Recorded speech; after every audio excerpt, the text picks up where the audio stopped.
kita membahas tentang siapa Yesus dulu ya. Kita lanjutkan ya. Trinitas ya. Trinitas, jelaskanlah Trinitasmu itu, jelaskanlah. Enggak, Iya, enak-enak langsung ke Trinitas aja, Mimi Bos. Kita jelaskan dulu siapa Yesus dulu, nanti baru kita lari ke Trinitas. Iya, langsung aja Trinitas langsung. Aja. Enggak, kita larikan. Berarti kalian sudah setuju bahwasan Yesus adalah firman Allah ya? Setuju ya? Firman Allah bukan artinya adalah perkataan enggak, si Allah. Ucup kamu diam dulu Ucup. Biarkan Unitarian Voice ini, biarkan dia dulu. Kan kamu kan tidak paham Yunani. Padahal aku yang ngomong. Kalau kalian berdua nanti, ayo iya oke, silakan Unitarian silakan. Kita berdua dulu ya. Emosi, jangan pakai urat nih, Bang. Ya. Gitu loh. Berarti kamu sudah setuju bahwasan Yesus adalah firman Allah ya? Setuju ya? Dalam artian tadi ya, dalam artian logos ya. Karena kalau Anda mau bilang setiap perkataan Allah adalah Yesus, berarti waktu Yesus melaknat bangsa-bangsa lain itu berarti itu juga Yesus. Ketika segala firman katanya itu adalah Yesus semua kan, berarti dalam Yohanes 17 ayat 8 berarti Anda menjadikan Yesus itu pendusta karena menerima juga firman lagi. Oke, saya jawab ya. Kamu paham tidak segala sesuatu dijadikan oleh firman, dengan firman itu menjadi, kamu paham tidak? Ngerti. Makanya aku bilang. Oke, kamu jelaskan dulu segala sesuatu dijadikan oleh firman. Yohanes 1 ayat 3, apa artinya segala sesuatu dijadikan oleh firman? Setiap perkataan Allah itu, Bang, yang namanya firman itu bukanlah dalam artian pribadi Yesus, Bang. Firman itu tadi udah dibilang bisa jadi apa aja. Bisa jadi Yesus, bisa jadi alat-alat di langit, penerang-penerang, ya, benda-benda langit. Tadi udah aku singgung, ya. Penciptaan dunia ini pun juga firman, Bang. Firman itu telah menjadi alam semesta. Sama. Itu loh. Jadi maksud saya, tadi saya bilang, makanya saya menegaskan, saya cuma mengedukasi aja Anda. Logos dan remata harus Anda bedakan, supaya dalam Yohanes 17 ayat 8 Anda nggak salah paham. Udah itu aja. Anda mau mengimani Yesus itu adalah... Iya, mantap. Kamu mau mengedukasi saya, mantap ini. Jadi begini saya jelaskan sedikit biar kamu paham ya. Karena kamu tidak mengerti tentang segala sesuatu dijadikan oleh firman dengan firman yang menjadi. Nah, di sini kamu tidak paham, biar saya jelaskan boleh ya? Karena kamu kan pintar bahasa Yunani. Nanti kalau saya salah kan bisa kamu jelaskan. Setuju ya? Iya, santai aja, santai. Segala sesuatu dijadikan oleh firman, berarti dari segala sesuatu ini firman lah yang menjadikan, benar ya? Silakan lanjut. Nanti saya ya kamu sepakat dulu atau tidak? Berarti dari berarti dari firman inilah segala sesuatu itu dijadikan, benar ya? Bukan gitu, Bos. Kau diam dulu. Biarkan Unitarian Voice dulu, biarkan itu dulu. memang Unitarian yang ngomong, bukan saya, woi. Ini ada dua Unitarian di sini. Ucuk Bang Sugi, bukan aku. Iya, itu Unitarian juga itu, Bang. Iya. Ya, maksudku biar konsisten, biarkan saya dengan Unitarian Voice ini aja dulu. Yang Ucuk ini diam dulu. Dia nggak ada ilmunya ini. Enggak, Bang Unitarian Voice. Bentar Bang Unitarian Voice ya. Iya. Yohanes 1 ayat 3 kan? Segala sesuatu kan dijadikan oleh Dia, dan tanpa Dia segala sesuatu tidak dijadikan. Yang menjadikan segala sesuatu ini artinya firman ya. Benar ya? Bapak, Bang. Lanjut dulu, makanya aku bilang Abang lanjut dulu. Nanti saya ada waktunya. Lanjut, selesaikan dulu narasinya. Oke. Kalau begitu saya menjelaskan segala sesuatu dijadikan oleh firman dengan firman telah menjadi ya. Setuju ya? Ya, lanjut. Selesaikan. Segala sesuatu dijadikan oleh firman, artinya segala sesuatu ini diciptakan melalui firman. Itu diartikan Yohanes 1 ayat 3 ya. Kita lanjut ke firman yang menjadi. Firman itu telah menjadi daging. Artinya firman itu berinkarnasi ataupun berubah wujud menjadi daging. Saya contohkan ya.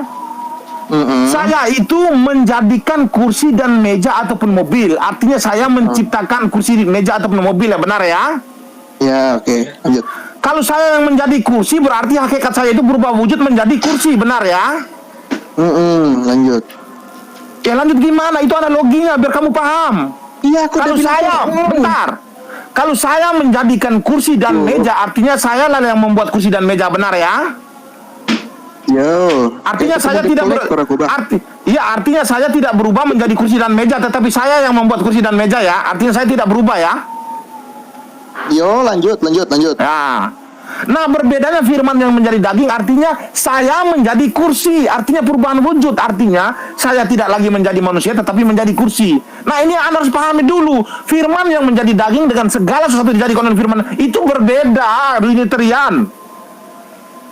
Lanjutkan. Jadi, sekarang gini, sekarang firman itu yang Anda bilang firman. Ya, firman itu milik siapa?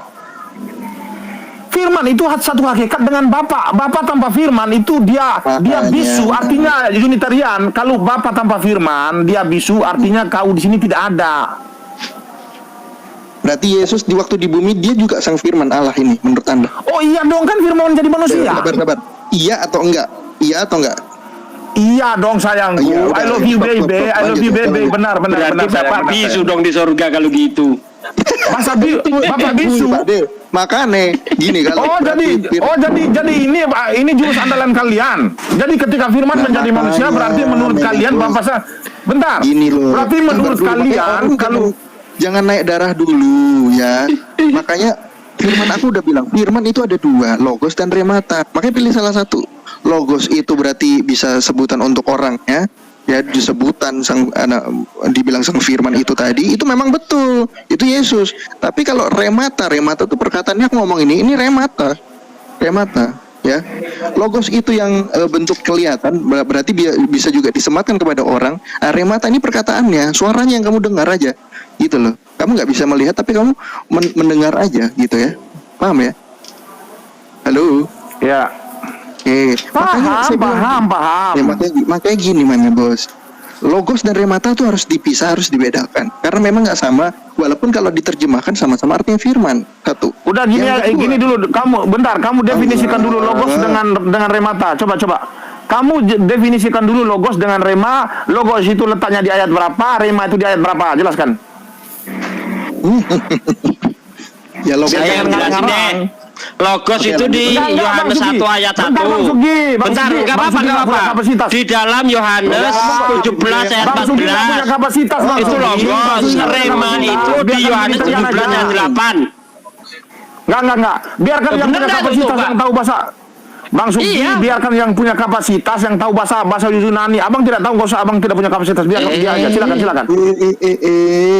Silakan Unitarian. Kamu jelaskan arti rema, arti logos. Logos itu di ayat berapa? Rema itu di ayat berapa? Lalu definisikan rema dengan logos. Silakan Unitarian. Silakan. Singkat ya. Parah ini. Parah Dipotong tapi ya, jangan dipotong. Saya ya. aja tahu, masa Meme Bos nggak tahu. Bang Sugi tidak punya kapasitas, biarkan aja dia, Bang Sugi. Yohanes 1 ayat 1. Ya, langsung kita penggal di kalimat terakhir ya. Ketheos in ho logos. Oke, di situ contoh logos ya. Jadi Yesus itu disebut logos di situ, itu emang betul itu logos itu untuk Yesus. Satu. Yang kedua, ketika Yesus berkata, segala firman yang telah kuterima. Kau nggak usah muter-muter, udah dibilang kan tadi, kau jelaskan dulu rema dengan logos itu dulu. Kamu ini Katanya minta ayat, gimana sih? Tenan. Kan tadi minta ayat, dikasih ayat kok gitu sih? Tenang Romo santai dong. Iya, Meme Bos ini tadi minta dijelasin malah. Ya udah jelaskan rema itu apa, logos itu apa, rema itu ada di ayat mana, logos itu ada di ayat mana. Silakan. Kebiasaan orang Ayat kelima itu ada di Yohanes 17 ayat 8 ketika Yesus bilang, ya, segala firman telah kuterima daripadamu telah kusampaikan kepada mereka. Itu yang diterima, itu remanya. Yesusnya itu yang logos, sang firman. Makanya kenapa dia dibilang sang firman ya, karena memang dia menerima firman itu langsung dari Allah. Paham nggak sih Mas Meme? Berarti di Yohanes 17 berapa tadi? Ayat 8. Berarti di situ bisa diartikan rema, bisa diartikan dengan logos sekaligus ya? Udah bisa. Bunda. Udah bisa. Bang Sugi diam dulu dong, Bang Sugi ini nggak punya kapasitas saja pun dari tadi. Pusing saya. Salah enggak yang saya jawab itu salah enggak? Tanyakan, Bang Sugi, biarkan dia aja, biar saya paham loh. Maksud saya itu gitu dong. Kalau abang menjelaskan Al-Quran oke lah, biarkan dia aja kan, dia kan Unitarian, dia tahu bahasa. Pak De jadi wasit aja Pak De. Iya deh. Ya, Saya aja tahu, masa Kristen nggak tahu ini aneh. Ada sesinya nanti abang dengan saya nanti Pak Sugi. Biarin Pak De, jadi wasit aja Pak De. Sekarang Lanjut. Kalau memang menurut Meme Bos ini logos rema itu sama wae, berarti waktu Yesus itu mati ya.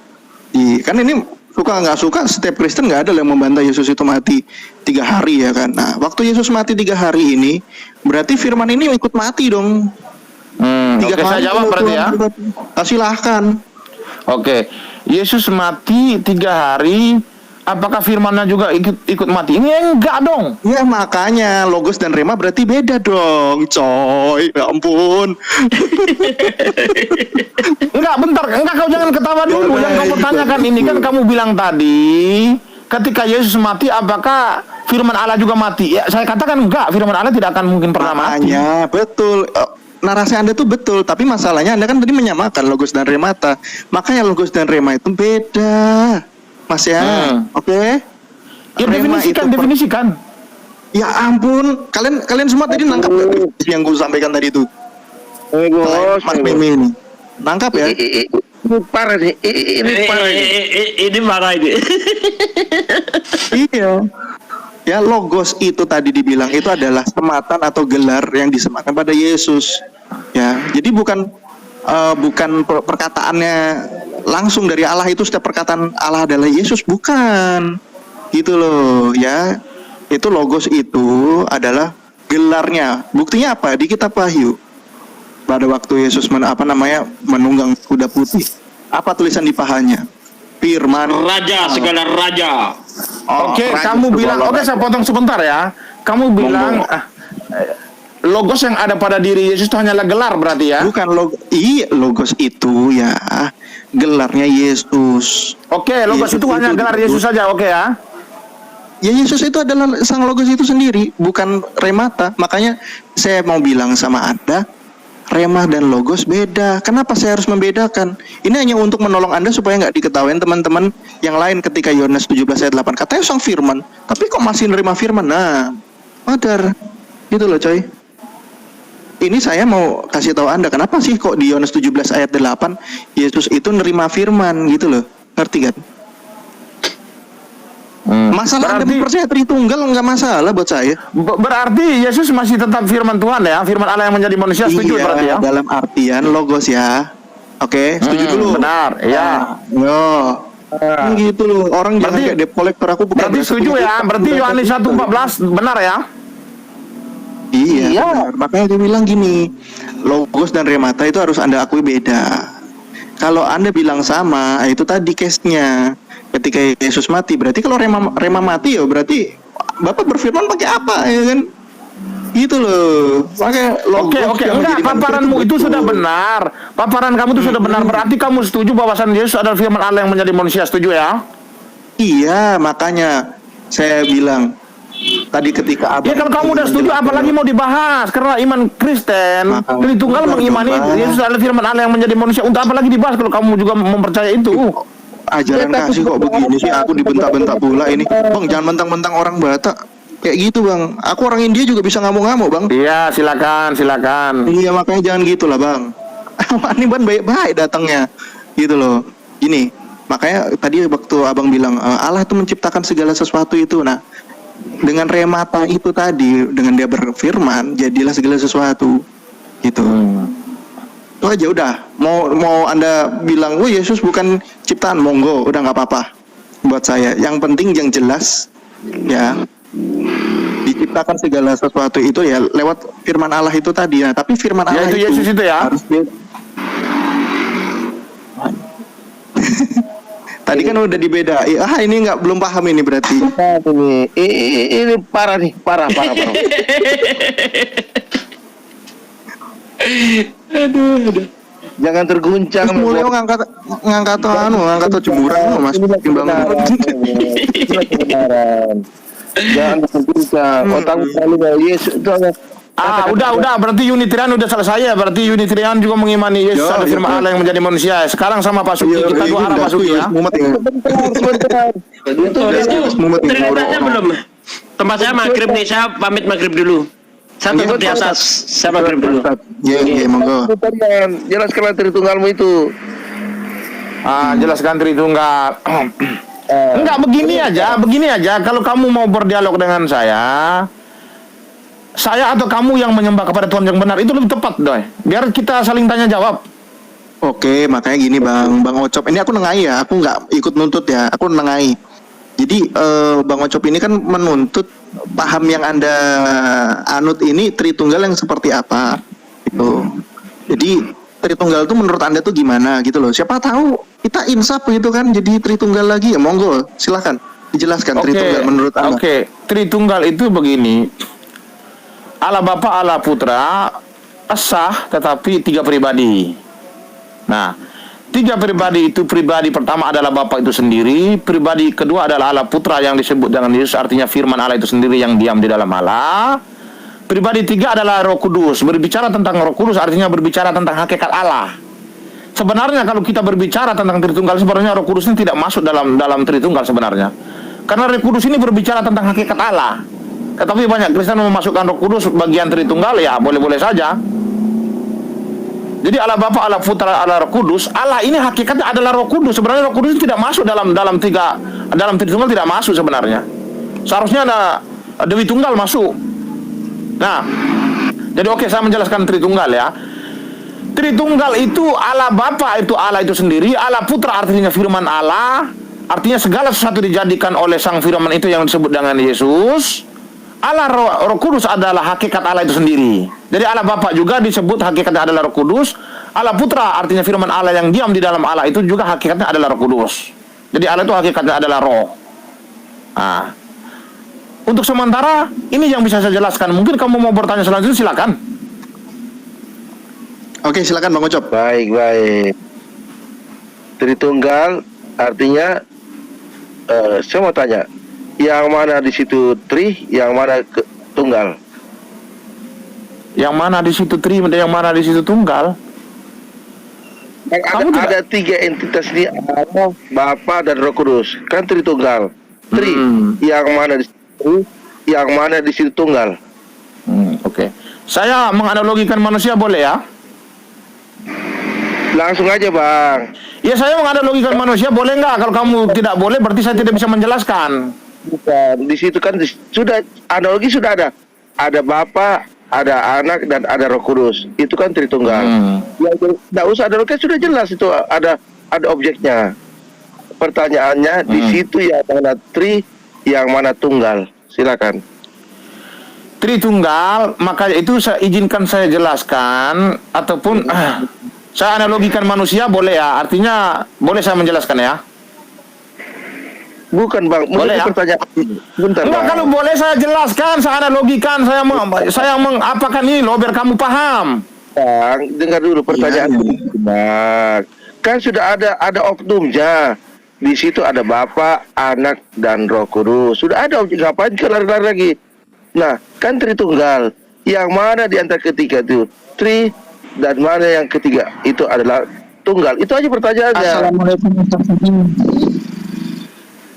Silakan Bang. Ya udah, saya analogikan manusia begini ya. Di dalam tubuh ini anak ini memang ngaco. Saya analogikan manusia biar kamu paham. Pemirsa, boleh ya? Sebentar. Secara netizen sudah pasti mengerti pertanyaannya. Kan sudah ada objek ini. Misalnya Meme Bos sudah ada di orang di depannya. Jelaskan Meme Bos kenapa Anda makan pisang. Ada lari ke lagi. Oh, dulu mangga begini, kan tidak. Objeknya sudah ada. Ya. Meme Bos pada jam ini makan pisang. Aku tanya, kenapa Anda makan pisang? Ada lari lagi. Oh, saya dulu, kan tidak begitu pertanyaannya. Silakan. Di situ sudah ada objeknya. Di situ ada Bapa. Iya, udah, jangan ngele aja deh. Jadi begini, Tritunggal saya ulang sekali lagi biar kamu paham ya. Silakan. Allah Bapa adalah Allah yang sah. Allah Putra adalah bagian dari hakikat Allah, yaitu firman Allah yang disebut dengan Yesus. Artinya Allah ini memiliki firman. Itu disebut Allah Putra. Allah Roh Kudus artinya berbicara tentang hakikat. Nah, sekarang saya analogikan ke manusia biar kamu paham. Manusia ini memiliki tubuh, jiwa, dan roh. Oke, kita lari ke roh dulu. Roh artinya Allah Bapa itu sendiri, jiwa artinya Allah Putra, tubuh adalah Allah Roh Kudus karena tubuh berbicara tentang hakikat dan roh Allah berbicara tentang hakikat. Udah paham ya?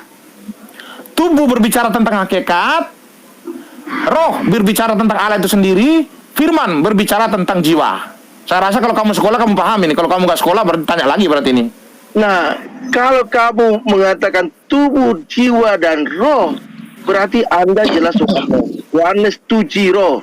Maaf ya, karena tidak mempunyai periul-periul sendiri, tubuh, jiwa, dan roh. Pertanyaan jangan lari ke situ, Bang.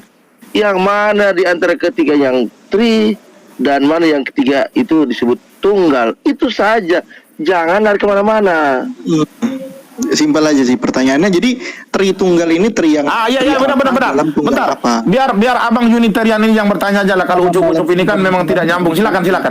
Unitarian yang bertanya, silakan. Kan Tritunggal itu kan tri artinya 3, tunggal artinya ya tunggal. Nah, tadi kan si Abang ini Bang Ocop dia bertanya, trinya itu apanya yang tri yang artinya 3 itu tadi? Karena kan pihak Trinitas selalu mengklaim katanya kan kami tidak menyembah 3 Allah. Lalu trinya nih tri apa? Gitu loh. Kami pengen tahu, belajar, siapa tahu kami juga bisa insya menjadi Tritunggal lagi. Baik, terima kasih. Penjelasan pertanyaannya bagus. Trinya ya. Trinya saya langsung menganalogikan manusia, setuju ya? Trinya apa? Udah Bang, itu aja. Iya, saya menganalogikan manusia tadi biar Anda paham. Saya menjelaskan tentang trinya ini, setuju ya? Oke, lanjut. Singkat. Ucup, kau nggak sekolah jadi susah. Biarkan aja abang ini aja, dia ngerti. Yang sekolah sebenarnya nggak ada pertanyaan. Iya bentar, enggak, kau nggak ngerti, nggak usah biarkan dia aja, kau ngerti kok. Bang Ocop ini teman sekolah aku, udah. Yuk, iya, udah, abang aja yang bertanya, dia nggak masuk kok. Cara bertanya gimana sih? Jadi kamu bertanya tentang tri di dalam kesahan ya. Jadi oke, saya analogikan manusia ya. Di dalam tubuh manusia itu sudah saya jelaskan tadi, manusia itu memiliki jiwa, roh, dan tubuh. Nah, berarti bentar, di dalam tubuh manusia memiliki ini ya 3 ya. 3 unsur, yaitu roh, jiwa, dan tubuh. Nah, tubuh itu berbicara tentang hakikat, setuju ya? Oke, yuk lanjut. Tubuh berbicara tentang hakikat berarti Allah Roh Kudus berbicara tentang hakikat. Artinya Roh Kudus dengan tubuh manusia itu dikomparasikan sama, setuju ya? Ya udah lanjut. Udah ngerti nih karena abang sekolah. Jadi ngerti. Jadi berbicara tentang Roh Allah Roh Kudus dengan berbicara dengan tubuh manusia artinya sama-sama memiliki hakikat yang sama ya. Manusia memiliki tubuh, tetapi Allah hakikatnya ada roh ya, artinya Allah Roh Kudus ya. Oke, kita berbicara yang kedua ya. Di dalam tubuh manusia yang mempunyai hakikat adalah tubuh, dia memiliki jiwa. Nah, di dalam diri Allah yang mempunyai hakikat adalah roh, dia memiliki firman. Setuju ya? Benar? Yo. Nah, lanjut yang ketiga. Di dalam diri manusia adalah memiliki roh ya. Lanjut. Kok ketawa gimana sih? Masih ada yang becong lewat. Kalau ketawa bagusan nggak usah saya jelaskan lah kalau ketawa. Ada becong lewat. Sorry. Silakan. Mute loh. Ya, kan udah ketawa, udah nggak enak lah. Aku nggak ketawanya. Oh ya, oke, saya lanjutkan kalau kamu nggak ketawa, oke ya. Ya, saya ulangi sekali lagi aja biar paham ya. Jadi di dalam tubuh manusia itu memiliki 3 unsur. Jadi sama juga seperti diri Allah. Jadi manusia memiliki 3 unsur. Berbicara tentang manusia berarti dia mempunyai tubuh, hakikatnya. Berbicara tentang Allah Roh Kudus itu berbicara tentang hakikat. Artinya hakikat Allah adalah Roh Kudus, hakikat manusia adalah tubuh, benar ya? Nah, oke, kita berbicara ke esensi yang kedua. Esensi kedua, ketika manusia mempunyai tubuh, sudah pasti dia mempunyai jiwa. Nah, di dalam diri Allah yang mempunyai hakikat adalah roh, di dalam hakikat Allah itu memiliki firman. Jadi Allah memiliki firman dan roh secara hakikat, manusia memiliki jiwa dan tubuh secara hakikat. Benar ya? Jangan kau ketawa lagi. Kalau kau ketawa lagi, kau potong lagi nanti. Wah, aku nggak ketawa lah. Nah, jadi kalau kau ketawa, saya ulangi lagi kalau kau ketawa. Alah, nggak ketawa lah aku. Oke. Sekarang kita ke roh manusia. Roh manusia artinya berbicara tentang yang menghidupkan manusia, benar ya? Nah, lalu ke Allah Bapa adalah Allah itu sendiri. Oke, udah selesai? Udah selesai. Kalau memang belum selesai ya silakan. Kau sangkal, silakan. Enggak kesangkal. Tapi kalau analogi tubuh jiwa roh ini zaman saya masih di Trinitas ini sering iya juga. dong, iya dong, pasti dong. Silakan. Iya, awak nih juga gereja Protestan tadinya ya. Jadi gini, emang itu selalu diajarkan sama awak ini dari kecil ya. Nah, tubuh jiwa roh. silakan. Tapi selalu saya bertanya sama guru agama saya di sekolah, saya bilang gini, kalau analoginya itu sama dengan tubuh jiwa dan roh, berarti ada waktunya juga tidak mendiami tubuh ini lagi gitu loh. Karena kan tubuh ini kan binasa nih, yang kekal ya rohnya doang ya kan. Sedangkan tadi kan disamakan Bapa, Putra, Roh Kudus itu bagaikan tubuh, jiwa dan roh. Sedangkan tubuh itu wadah. Beda dengan yang mendiami, yaitu adalah jiwa dan roh. Gitu. Tubuh itu berbicara tentang hakikat, bro. Sabar dulu, Bang. Sabar dulu. Aku nih nggak menyalahkan apa yang kau yakini atau kau pahami. Enggak, tubuh itu berbicara tentang hakikat, saudaraku. Jangan kau lari kemana-mana dulu. Tubuh itu berbicara tentang hakikatnya manusia. Kalau roh Allah itu berbicara tentang hakikatnya Allah. Jangan mutar-mutar dong. Silakan. Itu kan artinya wadah gitu kan? Oke. Ya nggak? Iya, silakan. Oke. Kalau hakikatnya wadah, nah ini kan tadi kita bahas Tritunggal ya. Trinya nih apa? Jiwa dan roh. Satunya lagi apa ini? Itu loh. Dia nggak nyampe situ. Pertanyaan kok simpel bos. Jangan kau lari kemana-mana. Ikan sudah ada wadahnya. Kamu kata ada Bapa, Anak dan Roh Kudus. Fokus itu aja. Dan ketiga ini mana yang trinya, mana yang tunggalnya. Itu saja kau jawab. Kau jawab bisa 1 jam kalau kita biarkan. Pertanyaan saja. Tunggal itu, kau itu tunggal nggak kau itu? Tunggal. Satu-satunya otok-otok. Berapa unsur kau kalau tunggal? Kau tunggal berapa unsur? Jawab saja pertanyaan itu. Iya, kau itu tunggal, tetapi berapa unsur saya tanya? Banyak. Ya, ada mata, telinga, perkataan, perasaan, peraba. Mau mutar-mutar kali ini nampak kali mau curangnya ini nampak ini ya. Udah mulai nampak. Ini kan meme bos kan gini bang. Iya udah mulai curang kali ini udah mulai curang mulai nampak ini. Sabar dulu lah, kurang. Silakan. Bercanda silakan. Ya aku pernah juga jadi Tritunggal bang. Aku bahkan radikal aku dulu, lebih radikal dari abang inilah. Ya tapi dulu aku menjelaskan Tritunggal itu ya simpel aja, ya udah Bapa itu punya firman, itu betul ya. Tadi udah dibahas ini waktu dulu aku jadi Tritunggal ya, bukan sekarang ini. Ya, gitu loh, menjelaskan Bapa, Putra dan Roh Kudus. Nah, Roh Kudus ini adalah kuasanya. Kenapa? Karena bisa mendiami. Tadi kan aku udah singgung di awal. Ya, bisa memenuhi. Orang itu ada yang kepenuhan Roh Kudus lah. Orang itu bisa dicurahkan Roh Kudus lah dan lain sebagainya. Maka di sini Roh Kudus itu pemahaman kami dulu, Roh Kudus adalah kuasanya. Jadi Bapa dengan Anak dan Rohnya ini jadi satu. Tapi dalam pemahaman kami, makanya saya bilang, halo, iya Pak Dek. Itu Bang Zuma naik, Bang Zuma. Ada Bang Zuma. Analogi tubuh, jiwa dan roh ini nggak masuk gitu loh. Tapi pemahaman saya sekarang berganti lagi. Ketika saya membaca Yohanes 17 ayat 3, Yesus mengatakan, engkau adalah satu-satunya Allah yang benar. Berarti Yesus ini mengakui bahwa Allah yang benar hanya adalah Bapa. Itu pertama. Yohanes 17 ayat 3, bacakan semuanya dulu. Itu kau baca Yohanes 17 ayat 3 itu. Bacakan sebentar bro. Bacakan selesai. Bro meme. Ya, Belum bahkan kalau perlu satu pasal. Sebentar aku potong. Ya satu pasal biar jangan curang. Sebentar. Ini pertanyaan itu kan belum dijawab. Di antara ketiga ini mana yang tri dan mana tunggal? Belum kau jawab. Iya, jawabannya simpel. Nanti Bang Junitian lanjutkan, jangan dia ya. Pertanyaan kamu ini gampang. Sudah saya katakan di dalam dirimu itu kan Tritunggal, itu udah selesai. Udah Bang Junitian lanjutkan. Mana yang lanjutkan? Mana yang tri di situ? Bang Junitian lanjutkan, Bang Junitian. Aduh, nggak bisa jawab. Pemirsa, nggak bisa dijawab. 17 ayat 3 itu, inilah hidup yang kekal itu, yaitu bahwa mereka mengenal Engkau satu-satunya Allah yang benar dan mengenal Yesus Kristus yang telah Engkau utus, Bang. Ya, kalau mau dibaca dari ayat pertamanya pun mungkin bantahan Trinitas bahwa dari ayat pertama, ya. Iya. Demikian kata Yesus lalu menengadah ke langit dan berkata, Bapa, telah tiba saatnya, permuliakanlah anakmu supaya anakmu mempermuliakan engkau. Sama seperti engkau telah memberikan kepadanya kuasa atas segala yang hidup, demikian pula ia akan memberikan hidup kekal kepada semua yang telah engkau berikan kepadanya. Jadi jelas di sini, memang kalau Yesus berkuasa itu betul. Aku tidak menyangkal Yesus itu berkuasa. Itulah kenapa saya Kristen.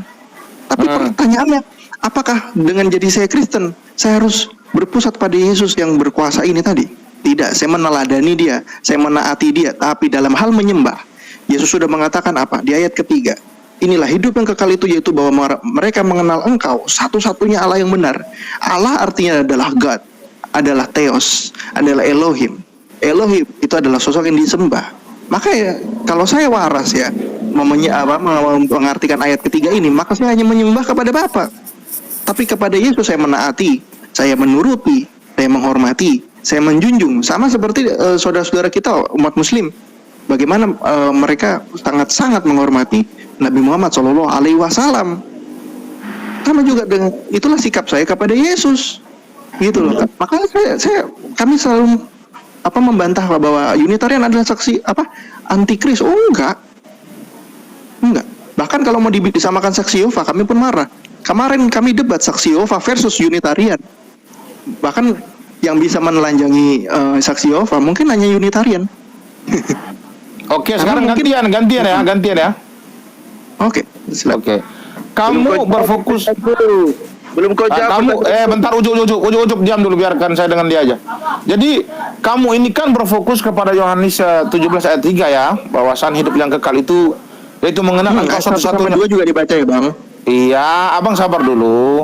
Kamu fokus kepada Yohanes 17 ayat 3, di situ status Yesus sebagai utusan ya. Artinya, Yesus mengatakan hidup yang kekal itu yaitu mengenal engkau satu-satunya Allah yang benar dan mengenal Yesus Kristus sebagai engkau utus. Artinya kamu di situ mengimani mutlak Yesus sebagai seorang utusan. Setuju ya? Betul. Oke. Sekarang ketika Yesus berpesan kepada murid-muridnya ataupun dia bernubuat kepada murid-muridnya di Yohanes 16:26, dia berpesan begini. Pada saatnya nanti kamu akan berdoa dan meminta segala sesuatu dalam namaku. Apakah kira-kira ya bentar dulu. Jangan kau betul-betul aja. Karena kamu ini kan tahu bahasa Yunani, jadi enaknya berdialognya dengan kamu. Nah, ketika Yesus berpesan kepada murid-muridnya ataupun bernubuat ya, pada saatnya nanti kamu akan berdoa dan meminta segala sesuatu dalam namaku. Lalu ketika Yesus terangkat di surga, maka orang Kristen yang mengimani ajaran Kristus, kami berdoa dan meminta segala sesuatu dalam nama Yesus, kira-kira boleh atau tidak? Meminta di dalam nama Yesus atau meminta kepada Yesus? Iya, meminta segala sesuatu di dalam nama Yesus, kira-kira boleh atau tidak? Meminta di dalam nama Yesus boleh. Tapi kepada Bapa. Apakah kalian melakukan itu atau tidak? Iya. Of course. Apakah Unitarian meminta segala sesuatu dan berdoa dalam nama Yesus? Iya. Dalam nama Yesus. Jadi meminta kepada Bapa. Iya. Kamu meminta kepada Bapa, kamu kan sudah sangat dijelaskan di situ. Pada saatnya nanti kamu akan berdoa. Ingat, dengar baik-baik ya. Dengar baik-baik ayatnya supaya kamu paham ya. Pada saatnya nanti berarti ini kata nubuatan, artinya ke depan. Setuju ya? Lanjut. Setuju? Pada saatnya nanti kamu akan berdoa. Berdoa itu artinya menyembah. Setuju ya? Itu definisinya berdoa ya. Setuju ya? Yo. Pada saatnya nanti kamu berdoa artinya menyembah. Pada saatnya nanti kamu berdoa dan meminta segala sesuatu dalam namaku. Benar? Yuk. Nah, apakah kalian melakukan itu ketika kalian berdoa dan meminta segala sesuatu dalam nama Yesus? Meminta di dalam nama Yesus itu betul, Bang. Gak ada yang salah. Kata kamu tadi kamu meminta segala sesuatu dalam nama Bapa. Kepada Bapa, astaga. Kepada gini. Yohanes 14 ayat 6 itu kan dikatakan gini. Akulah apa? Jalan, kebenaran, dan hidup. Tidak ada seorang pun datang kepada Bapa jikalau tidak melalui aku. Ya udah, berarti ya kalau emang melalui Yesus, emang masalahnya di mana, Bos? Oke, tujuannya artinya tujuan Bapa tetapi harus melalui Yesus semua, setuju ya? Betul. Lah iya Oke. kan, udah aku jelasin tadi, Bang. Oke. Sekarang ketika Yohanes 6 ayat 35 sampai 42 Yesus mengatakan dia telah turun dari surga, apakah kamu masih mengimani Yesus sebagai seorang nabi? Loh, kalau mengimani Yesus hanya seorang nabi itu ya salah. Itu udah muslim. Tapi kalau mengimani Yesus nggak cuma sekedar nabi, tapi juga imam besar, dia juga guru. Saya dia tidak juga- berbicara tentang gelarnya, bro. Yang saya berbicara di sini tentang status nabi dengan ketuhanannya. Saya ingin tanya kepada kamu ketika Yohanes 6 ayat 35 sampai 42 Yesus mengatakan dia telah turun dari surga, apakah kamu masih mengimani dia mutlak hanya sebagai seorang utusan ataupun nabi? Lah, kalau utusan turun dari surga masalahnya di mana? Nah, sekarang pertanyaan saya, apakah ada nabi yang sebelum diutus ke dunia mereka itu disimpan di surga? Itulah pengertian Anda, itu harus diluruskan ya. Dia kan nggak langsung turun dari surga langsung dari surga yang turun, enggak, tapi dia lahir jadi apa? Manusia. Tadi kan di awal udah disinggung. Firman itu telah menjadi manusia. Sama. Nabi-nabi yang terdahulu juga manusia, bukan alien mereka ini. Bro, jawab dulu, bro. Yesus Udah aku jawab, mengklaim ya, dirinya tadi. itu turun dari surga. Apakah Turun ada dari nabi surga. yang bisa turun dari surga selain Yesus? Loh, sekarang gini. Ya, ada nabi juga yang selain Yesus juga bisa naik ke surga, sama aja. Yang bisa naik itu benar, ada Elia benar. Yang saya tanyakan ini asalnya dia. Saya tidak berbicara tentang manusia naik ke surga, enggak. Yang saya Oke, tanya sekarang itu semua nabi itu asalnya dilahirkan Yesus apa? itu dari mana? Asal, oke. Soal asal memang beda. Kita semua dari dunia, Yesus dari surga. Tapi Yesus Oke. dilahirkan, nabi-nabi yang lain dilahirkan nggak? Oke, sekarang saya tanya kamu. Yesus mengatakan bahwasan dia telah turun dari surga. Kamu tahu nggak dijelaskan di dalam kitab Yesaya bahwasan hanyalah untuk menyembah Tuhan di atas, benar? Yo, berarti Nah, ketika di Tuhan zaman Bapa Yesus, adalah- ya benar, bentar. Di dalam kitab Yesaya menjelaskan bahwasan yang bertata di atas surga hanyalah Tuhan dan malaikat. Tidak ada yang lain, setuju? yo, berarti selain Bapa itu adalah Malaikat. aku nggak ngomong Setuju? loh ya. Ya, Yo, setuju. aku. Oke, saya lanjutkan. Ketika Yesus sedang berada di dunia, dia mengatakan begini, aku telah turun dari surga. Berarti hanya ada dua kemungkinan, hanya ada satu, yaitu malaikat, yang kedua adalah Tuhan. Setuju ya? Oh, setuju. Oke, Yo. baik, saya lanjutkan. Ketika Yesus mengatakan aku telah turun dari surga, lalu dia mengatakan aku dan Bapakku adalah satu. Siapa yang melihat aku, dia telah melihat Bapakku. Dia tidak pernah menyamakan bahwasan aku adalah malaikat. Artinya di sini Yesus menyamakan diri dengan Allah. Dia Allah atau bukan? Aku boleh jawab nggak ini? Ya jawab. Tapi jangan dipotong. Kalau kau yang punya sekolah jawab. Bro, Ya, oke. kita luruskan dulu. Maksudnya Enggak. Biarkan gurumu ini. Biarkan gurumu ini. Biarkan gurumu ini. Bang Haji Biarkan yang punya gurunya. room, tolong diatur, Bang Biarkan Haji. gurumu ini Bang lawan Haji. saya. Kau diam aja. This is your room. Oke. saya bisa jelaskan dulu. Apakah Enggak, biarkan gurumu. Enggak, biarkan gurumu ini. Kau bilang dia gurumu. Kalau enggak saya turun ini. Biarkan gurumu aja. silakan ngambek dia. Udahlah, aku aja yang turun kalau gitu, biar nggak berantem kalian. Enggak usah turun kau, enggak usah turun. Kau kan guru, jadi kau hari ini harus berhadapan dengan nenek bos dulu, jangan Kalau turun. aku jawab, apa nggak boleh potong ya? Oke, silakan, Ya. silakan. Oke, yang pertama, tadi abang sudah menyinggung bahwa yang turun dari surga itu dua kemungkinan, Bapa atau malaikat. Oke, benar ya. Kita pegang satu poin. Lalu yang kedua, soal Yesus itu mengatakan aku dan Bapa adalah satu. Wah, klasik sekali nih bos. Ya, berarti yang melihat Bapa adalah melihat juga Yesus. Melihat Yesus itu sama dengan melihat Bapa. Tapi nggak dibalik, melihat Bapa melihat Yesus. Karena apa? Karena Bapa ini kan sudah dikatakan di Yohanes 1 ayat 18. Tidak seorang pun pernah melihat. Jadi Yesus Bapa ini tidak terlihat.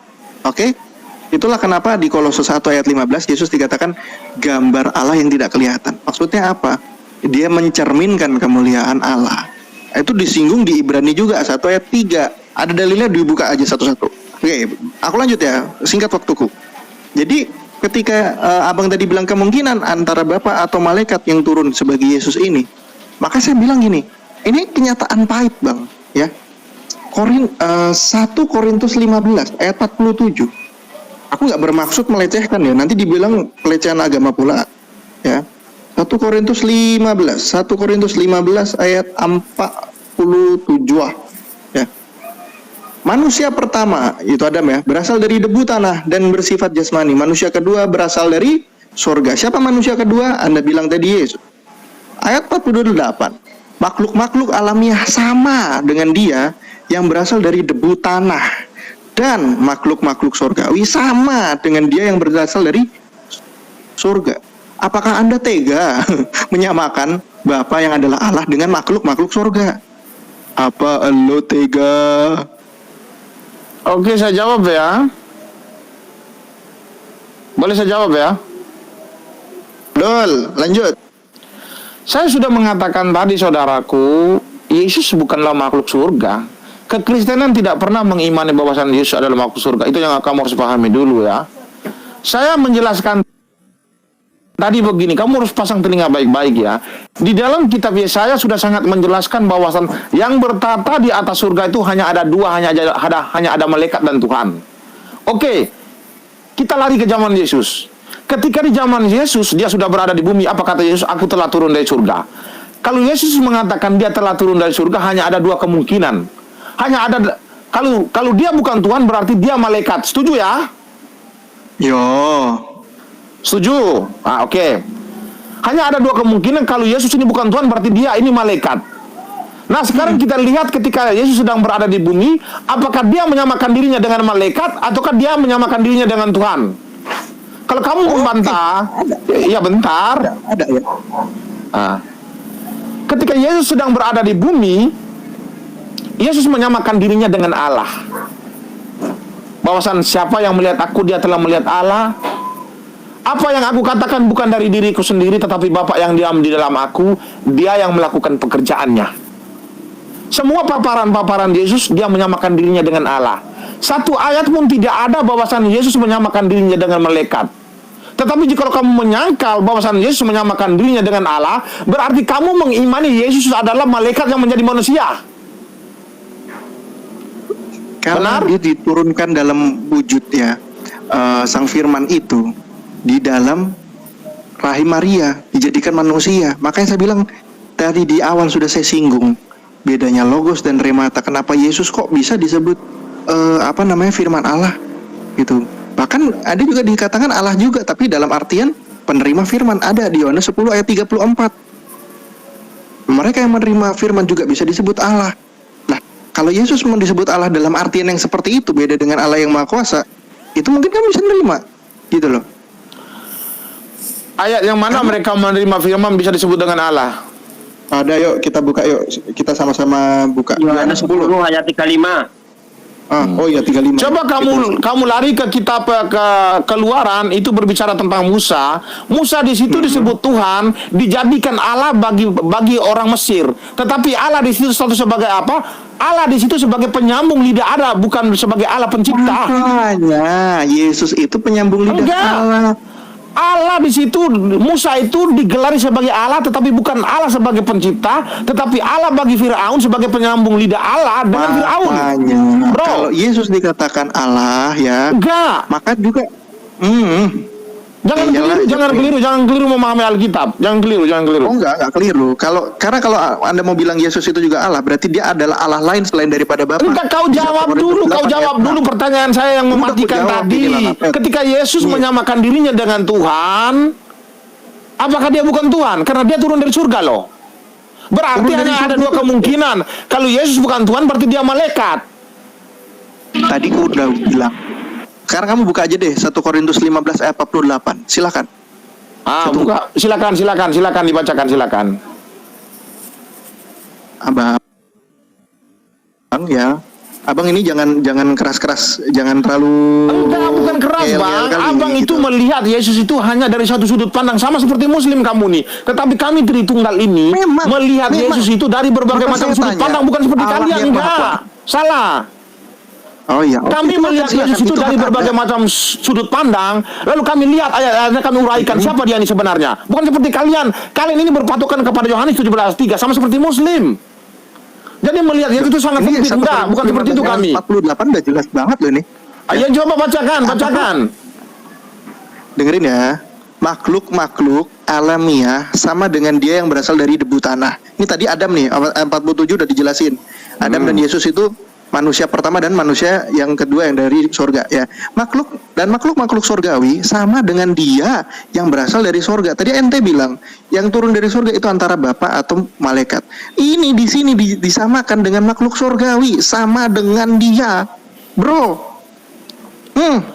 Berarti Alkitab salah dong. Loh, nggak salah. Alkitab di dalam Yesaya menjelaskan bahwa yang bertata di atas surga itu hanya Tuhan dan malaikat. Berarti kategori makhluk di atas cuma malaikat, artinya tidak ada manusia, benar? Iya, betul itu. Lalu kenapa itu dikatakan di surga ada makhluk-makhluk yang lain?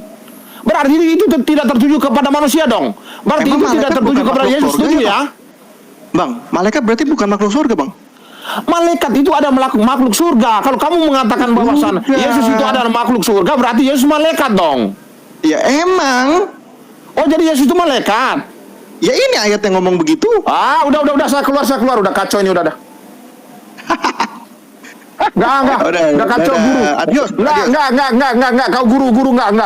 Mulai hari ini kau saya batalkan jadi guru enggak. Siapapun pula mau kau jadi muridku. Mohon izin ya, kalau kau nggak bisa jadi guru kau enggak. Udah.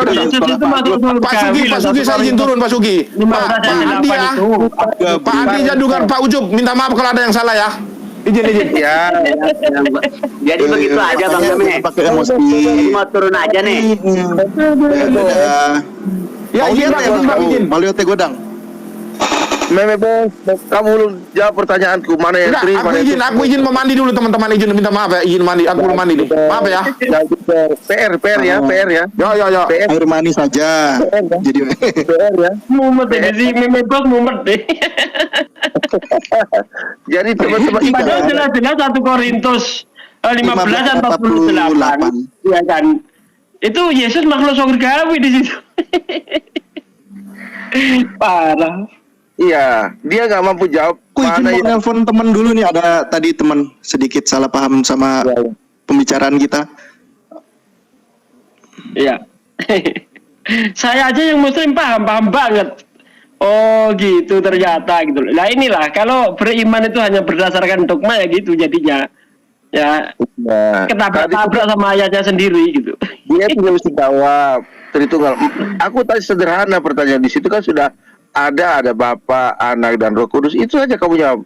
Mana yang tri di situ, mana yang tunggal di situ. Pasti tidak akan bisa jawab. Siapapun mau jawab silakan. Lagian gini Bang Ocop-Ocop ya. Dia membawa Trinitas kepada digambarkan kepada tubuh manusia yang berisi jiwa, tubuh dan roh. Sementara Trinitas tidak seperti itu. Kalau kita lihat di dalam Matius 3 ayat 16-17, ketika Yesus dibaptis, ya kan, ada Yesus dibaptis, ada burung merpati, ada Bapa di sorga. Ini tidak satu tempat, 3 tempat yang berbeda.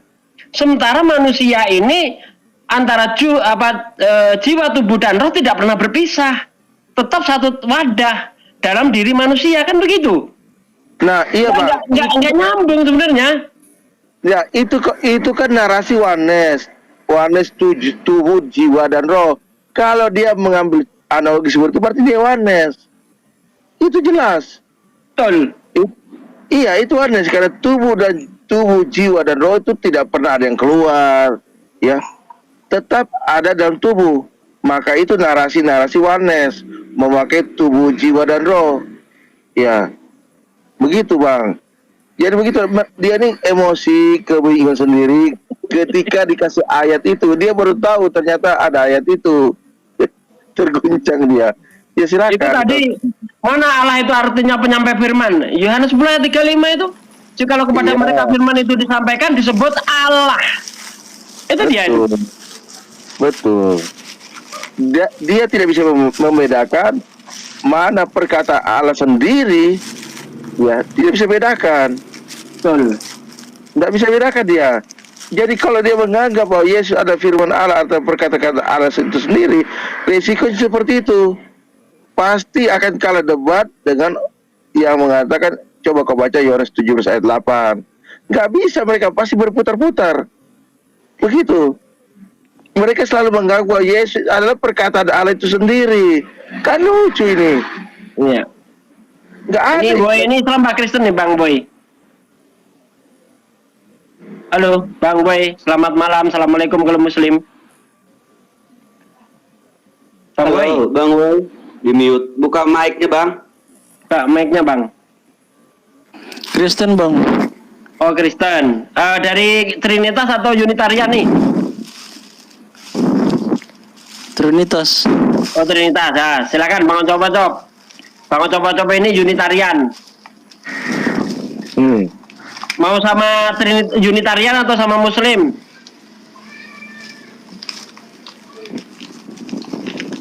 Nyimak aja deh Bang. Aja. Kalau saya sih sepemahaman dengan Unitarian ya.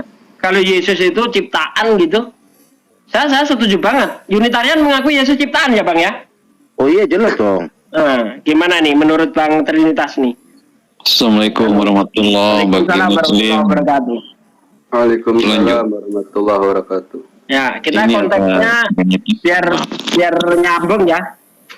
Yesus ciptaan atau sang pencipta? Keren. Silakan Bang.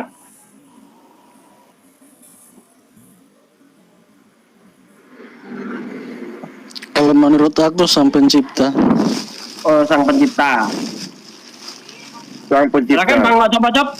Berarti Bapak itu apa? Kalau Bapak apa lagi? Sang pencipta.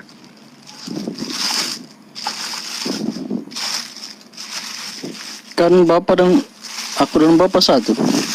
Oh, Wanes ini. Oh, Wanes kamu berarti. Wanes ini. Trinitas apa Wanes nih? Pokoknya dilema aja kan. Wanes ini.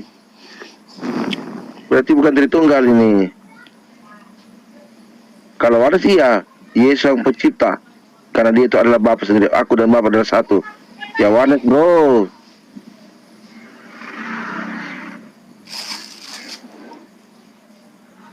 Ya, kita buktikan aja Bang ya. Kalau Yesus itu ciptaan ya. Ya. Coba buktikan. Ya. Oke, di dalam Wahyu 3 ayat 14, di situ sangat jelas dikatakan, dan tuliskanlah kepada malaikat jemaat di Laodikia, inilah firman dari Amin, saksi yang setia dan benar, permulaan dari ciptaan Allah. Nah, itu jelas sekali Bang, bahwa Yesus ini adalah saksi yang setia dan benar.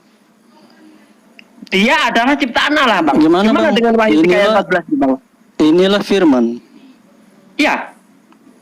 Inilah Apakah firman. manusia, saya tanya, Dari apakah Amin. manusia berfirman? Apakah manusia bisa berfirman? Oh bisa, berkata-kata, kenapa nggak bisa? Firman itu kan berkata-kata Bang. Iya. Itu kan jelas, bentar Bang. Loh. Coba Anda perhatikan Wahyu 3 ayat 14 Bang. Inilah firman dari Amin, saksi yang setia dan benar. Ya, permulaan dari ciptaan Allah. Coba sebutkan Siapa nabi yang siapa? permulaan dari ciptaan Allah itu siapa Bang di situ Bang? Coba Abang sebutkan nabi siapa yang bisa berfirman? Firman itu kata-kata Bang. Saya Berkata, tanya. berfirman. Jangankan nabi saya aja bisa kok berkata-kata. Makanya saya tanya, nabi mana yang bisa berfirman? Saya bukan nabi juga bisa berfirman. Kalau kamu berfirman berarti ajaran kamu ajaran manusia. Sebab berfirman itu Anda tahu arti berfirman tadi? Apa itu firman? Apa itu firman? Apa? Coba. Jadi biar enak. Apa arti firman, Bang? Tanya. Coba apa itu firman? Terus apa bedanya dengan berucap dan bersabda? Iya, tapi Coba kan di deh, sini berfirman, biar enak Bang. diskusinya. Bukan apa? Iya. Bukan seperti nabi. Jadi gini, biar enak Berdakwah. itu, saudara, woi. Mana ada manusia berfirman? Biar enak itu. Itu harus Woi, dipahami maksudnya juga. gini, kalau apa itu definisi Nabi firman? itu hanya berdakwah, terus bukan apa berfirman. bedanya berfirman, Nggak ada. bersabda dan berucap, gitu woi. Iya kan di situ kan Silakan woi. di situ tertulis berfirman, bukan apa, bukan Nggak ada di situ berfirman, Bang. Di situ firman Ya, itu makanya saya bilang. dari Amin, saksi yang setia dan benar, permulaan dari ciptaan Allah. Pertanyaan saya, siapa ya permulaan ciptaan Allah di Wahyu 3 ayat 14? Firman itu, Abang, kalimat yang mengandung kuasa. Ketika ayat 14, Kata-kata berbicara. Itu Bang, efeknya. Bang, dengar dulu, Bang. Dengar pertanyaan saya, Bang. Di situ kan gini bunyinya Wahyu 3 ayat 14. Kami dulu. Dan bentar, Bang Kelvin, bentar. Dan tuliskanlah kepada malaikat jemaat di Laodikia, inilah firman dari Amin, saksi yang benar. Ya, permulaan dari ciptaan Allah. Pertanyaan saya, di ayat itu siapa permulaan ciptaan Allah? Jawab, Bang. Yesus. Nah, Anda sudah mengakui Yesus permulaan dari ciptaan Allah. Berarti Yesus ciptaan, Kami apalagi? Yesus. Dalam artis itu rencana, Bang. Rencana Allah akan datang dalam wujud manusia. Yesus. Oh, itu nggak berbicara itu. Bang. Ya, iya, Bang kan? Sugi, itu Yesus bukan diciptakan, Bang. Loh, kawan Coba sendiri, Abang buka. kawan Anda sendiri sudah ngomong loh tadi. Saya Coba, tanya Ustaz. siapa permulaan dari ciptaan Allah? Dia jawab Yesus. Siapa yang ngomong? Oke, Itu kawanmu tadi makanya Bang, apa ini? Ustaz siapa yang namanya, Kak? Ustaz Sugi. Coba kamu baca Berarti kalau Wahyu memang pasal Yesus diciptakan, 21. Sekarang Buka gini. dulu waktu pasal 21. Di situ dikatakan Yesus Kalau sampai Yesus cipta langit dan diciptakan, lu bumi. juga diciptakan. Mana ada manusia yang menciptakan langit dan bumi, Kalau lu Bang? diciptakan, Kalau bukan Tuhan. ini gantian Kalian dong itu ngomong. Siapa yang mau saya jawab nih siapa? Coba Abang buka Wahyu pasal 21. Di situ diterangkan Yesus itu sang pencipta langit dan bumi yang baru. Mana ada manusia yang bisa menciptakan langit dan bumi yang baru? Anda Bukan menyangkal oleh itu sendiri. Wahyu 3 ayat 14 itu. Jelas-jelas Anda sendiri tadi sudah mengakui. Iya, tapi bahwa situ siapa kan yang diciptakan di situ, Anda jawab dikatakan Yesus. berfirman. Mana ada manusia berfirman? Ini orang paham enggak? Balik lagi ke sana. Makanya kamu baca pasal 21 dulu. Balik lagi ke situ. Itu kan sangat jelas di Wahyu 3 ayat 14. Ya, saya tanya siapakah yang diciptakan pertama kali? Anda jawab Yesus. Yang benar lah Anda ini. ada Adam yang diciptakan pertama kali. Siapa? Adam. Adam. Sebelum Adam diciptakan sudah ada yang diciptakan. Mau tahu ayatnya? Mana ya? Kalau mau tahu ayatnya saya kasih ayatnya. Iya. Ajarin. Oke, di dalam Kurang keras, Amsal saudara 8. Kelvin. Coba suaranya diperkeras, Kelvin. Ya, di dalam Amsal 8 ayat 22. Baca baik-baik. Allah telah bentar saya yang versi TB ya. Saya katakan itu rencana. Kamu tunjuk itu adalah Bentar rencana dulu, Allah. dengar dulu. Saya sudah tahu, saya sudah paham. Itu rencana Allah dia akan datang seperti manusia. Bentar, ya Amsal 8 ayat 22. Tuhan telah menciptakan aku sebagai permulaan pekerjaannya, sebagai perbuatannya yang pertama-tama dahulu kala. Ini sebelum ada Adam sudah ada yang diciptakan. Kamu bilang ini rencana. Loh. Kalau rencana Itu tidak kan pakai kata telah. itu makanya sebelum ini rencana Allah itu sudah apa? Itu rencana Allah. Rencana Kalau Allah itu untuk keselamatan rencana manusia. tidak mungkin dikatakan telah. Rencana itu akan datang. Sementara di sini sangat jelas dikatakan Tuhan Terus telah saya tanya di waktu telah. menciptakan aku. Oke, di saat firman itu ada, apakah Yesus sudah ada? Kamu katakan telah tuh, apakah di saat itu Yesus sudah ada? Yesus dalam praeksistensinya sebagai manusia. Itu makanya kan saya bilang itu rencana, itu rencana. Yesus jadi manusia, dia ini sudah diciptakan. Ini berbicara Saya tanya. praeksistensi Yesus. Dengar dulu. Di saat Allah berfirman, telah tuh, telah, dikata telah. Apakah di saat itu Yesus sudah ada? Praeksistensinya sudah ada ini. Makanya sudah ada, banyak yang ada. Makanya saya bilang itu rencana. Karena diciptakan. Ini Rencana. Yesus kan belum ada saat itu. Itu hanya rencana Allah untuk keselamatan manusia. rencana apa? Oh, iya makanya saya bilang Kalau itu rencana tidak mungkin dikatakan kamu mengambil kata telah tuh. Itu udah ada. Satu-satu Woi sama Kelvin, kecuali kalau di kalian situ mau Pak Sugi mengambil kata telah. ya, satu-satu. Apakah Allah berfirman telah? Apakah Yesus sudah ada? Belum ada kan? Belum Ini ada, yang kan? dibicarakan bukan Yesus yang sebagai manusia loh. Anda paham nggak? Loh. Ini yang kita bicarakan praeksistensinya Yesus, yaitu diciptaan dia, bukan Tuhan dia.